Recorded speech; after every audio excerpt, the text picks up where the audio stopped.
376 équipes différentes. Pettigrew mesurait un peu plus de 1,6 m, ses cheveux jaunes et ébouriffés dépassant de sous un masque conçu pour les performances. Sa paume droite était enveloppée dans un gant argenté flamboyant et il portait une veste marron ouverte sur une chemise sombre.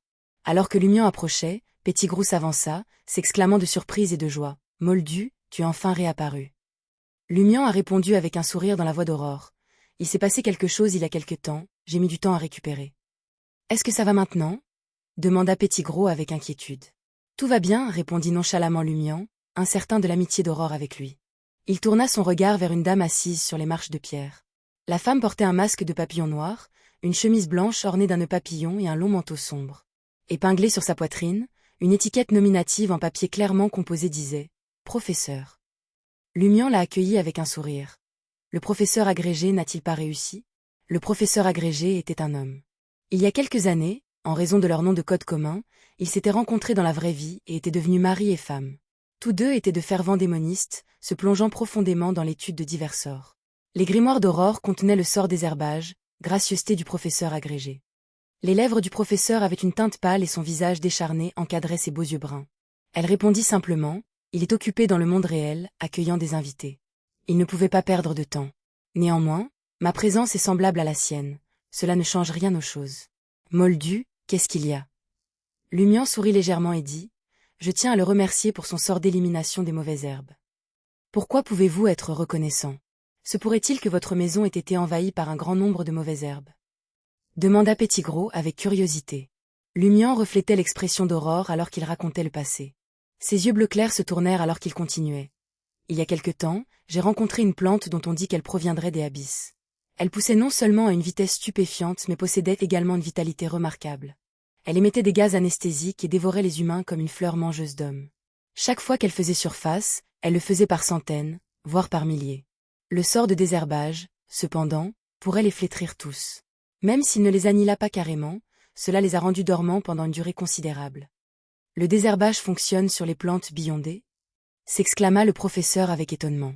Lumian hocha la tête et dit, mais il n'est efficace que contre les plantes de type graminées ou vignes. Telles étaient les idées qu'Aurore avait écrites dans ses grimoires. Il était évident qu'elle avait mené des expériences avec la fleur démoniaque des abysses du Padré, documentant méticuleusement ses découvertes avec un dévouement érudit, même lorsque son état était clairement mauvais. C'est une découverte intéressante. Le professeur tenait la main de Lumian, se plongeant dans les subtilités du sortilège de désherbage.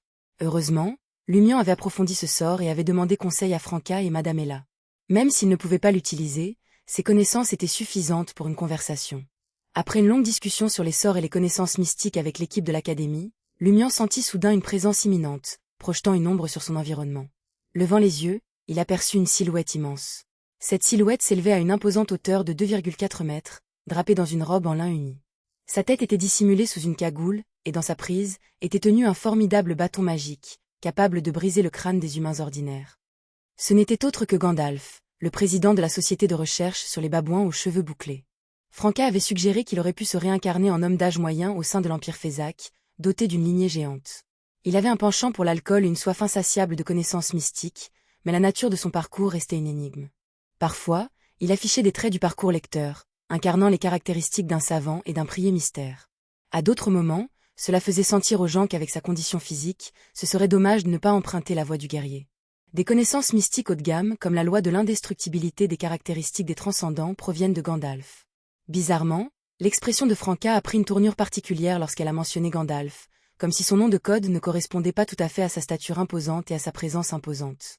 Gandalf, son visage obscurci par une ombre étrange, fixa son regard sur Lumian et étendit un sourire bourru. « Vous avez manqué quelques rassemblements. J'avais peur que quelque chose ne vous arrive. » Lumian répondit avec les lèvres pincées, son soupir momentané et son impuissance cachée sous la surface. « Quelque chose s'est produit, mais c'est résolu. C'est rassurant. » Gandalf hocha la tête avec soulagement. Suite à quelques échanges plus courtois avec Lumian, il se dirigea vers les autres équipes. C'était la première fois que Lumian participait aux discussions de la Curlier Baboon Research Society. Suivant les conseils de Madame Ella, il adopta une position consistant à parler moins et à écouter davantage. Souvent, il restait silencieux.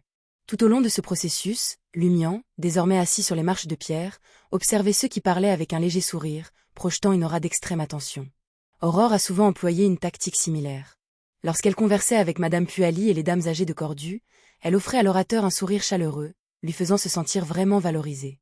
La discussion était peut-être captivante, mais sous son apparent engagement, les pensées d'Aurore dérivent parfois. Elle revenait par intermittence pour saisir les points essentiels, se préservant ainsi d'une éventuelle gêne lorsqu'elle avait besoin de répondre. Bien sûr, lorsqu'il s'agissait de discussions sur la connaissance mystique ou de conclusions d'accord, Lumian restait pleinement engagé, reflétant simplement l'attitude d'Aurore. Après un moment, Lumian trouva un moment approprié pour se lever de sa place, signalant son intention de quitter la zone de rassemblement de l'équipe de l'académie. Une dame, le visage orné de peintures à l'huile amovible, s'est exclamée avec surprise. « Vous n'achetez rien aujourd'hui ? As-tu vraiment besoin de dépenser une petite fortune à chaque rassemblement pour trouver la joie, grande sœur ?» Lumian marmonna silencieusement et sourit. « J'ai 2 raisons. Premièrement, j'ai récemment rencontré un goulot d'étranglement et je suis plus concentré sur la collecte de la formule et des ingrédients pour la potion du professeur Scroll. » Il a parlé avec sérieux tout en analysant l'absence d'exigences correspondantes.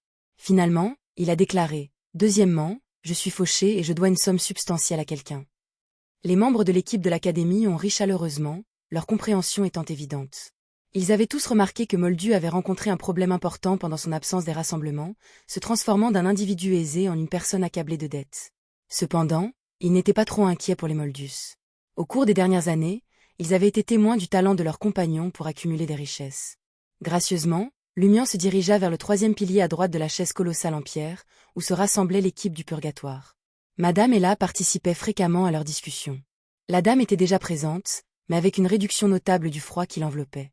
Sous son chapeau voilé se trouvait un flou, révélant seulement un teint blanc pâle, mais pas lugubre. Silencieusement, Lumian observa les discussions et les transactions de l'équipe du Purgatoire. Au bout d'un moment, il demanda pensivement. « L'un d'entre vous a-t-il entendu parler d'une rivière illusoire associée au domaine de la mort ?» Ella jeta un regard fugace à Lumian mais resta silencieuse. Un autre membre de l'équipe du Purgatoire, un homme portant le nom de Code Cerberus, réfléchit à la question et répondit. « Moldu, pourquoi demandes-tu ? J'ai entendu des rumeurs concernant une rivière illusoire au plus profond des enfers, dans le royaume de l'enfer. On dit qu'il est connecté à l'une des voies des Beyondés de haute séquence du collecteur de cadavres. Il a en fait répondu sans hésitation et n'a pas demandé de compensation pour les informations, même s'il ne s'agit que de oui-dire et de faits non vérifiés. » Lumian a souri et a déclaré. « J'ai récemment été intrigué par la présence d'une telle rivière à la fois dans les mythes et légendes de notre pays et ici. » Il a soulevé le sujet indirectement sans entrer dans les détails. Cerberus réfléchit un instant avant de commenter. Cela pourrait être enraciné dans le point commun entre les origines des mythes et la pensée humaine. Lumian reconnut laconiquement avec la voix d'Aurore et ne s'enquit pas davantage. Il écouta encore un moment avant de tourner son attention vers un trou dans l'ancien palais. Avec ses préparatifs précédents en place, Lumian pourrait se fondre en douceur dans l'équipe du Poisson d'Avril, lui permettant d'écouter leur conversation. Alors que Lumian se dirigeait vers l'endroit désigné, il passa rapidement en revue ce qu'il avait observé et entendu. Il ne pouvait s'empêcher de remarquer que sa sœur, Aurore, avait acquis une certaine popularité. Les membres de l'académie et de l'équipe du Purgatoire avaient fait preuve de gentillesse. Alors qu'il se déplaçait en diagonale à travers l'ancien palais, l'attention de Lumian fut attirée par un homme avec des bas couvrant sa tête. Cet individu a sauté sur un pilier brisé et s'est adressé aux membres de la société de recherche sur les babouins aux cheveux bouclés, vêtus de diverses tenues excentriques. Permettez-moi de réciter un poème. Océan, vous êtes tout eau. Cheval, tu as 4 pattes. Démonesse, tu as vraiment bon goût. Ce n'est pas du tout un poème. Lumian avait déjà acheté les chroniques secrètes de l'empereur Rosel, qui comprenaient des plaisanteries sur l'empereur ayant une relation plus qu'amicale avec une démone. Dans le journal, il commente même le goût des démonesses. Pas à pas, Lumian s'est rapproché de l'équipe du Poisson d'Avril. Il aperçut un homme lui tournant le dos, vêtu d'une robe noire de voyant. Derrière cette figure, un ancien mot Fézac était inscrit à la peinture dorée. Loki. Franca avait mentionné que Loki était un personnage de certaines légendes de leur monde, associé aux mensonges, aux méfaits et aux flammes. Ce membre portant le nom de code, Loki, est le fondateur de l'équipe du Poisson d'Avril. Bien qu'il ait progressé sur les chemins du divin à un rythme non inférieur à celui d'Ella et des autres, il n'a pas accédé au poste de vice-président. Diverses informations traversèrent l'esprit de Lumian. Il entra dans la zone où se trouvait l'équipe du Poisson d'Avril et tous les rires cessèrent brusquement. À l'unisson, Loki et les autres se tournèrent vers Lumian, qui était vêtu d'un demi-masque et d'une robe de démoniste noire. En tant que Moldu, les lèvres de Lumian se courbèrent en un sourire radieux. « Ça fait longtemps que je ne vois pas, tout le monde. »